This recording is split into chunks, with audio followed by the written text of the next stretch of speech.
Now mind is another very important thing. তো একটা sperm আর একটা এগ দুটোই লাগে ফর আ বেবি। তো সেই জন্য couple who are bonded, husband and wife or partners who are bonded, তাদের দেখা গেছে সাকসেস রেট ইজ হাইয়ার।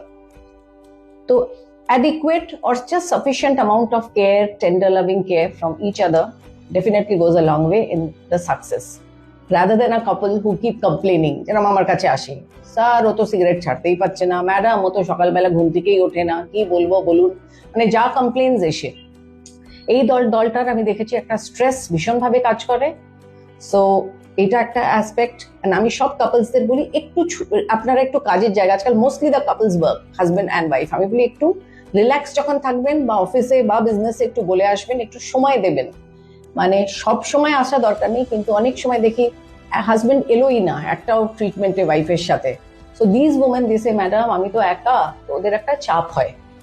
বা হাজব্যান্ড একদম লাস্ট মোমেন্টে এলো, এসে সিমেন্ট দিতে পারলো না, মানে একটা পা ক্লিনিকে একটা পা অফিসে, সেটা না, এই প্রিপারেশনটা করে একটু তারপরে নামলে মানে রেসপেক্টিভ ওয়ার্ক প্লেস, এটা দেখেছি যে সাকসেস রেট ভালো হয়।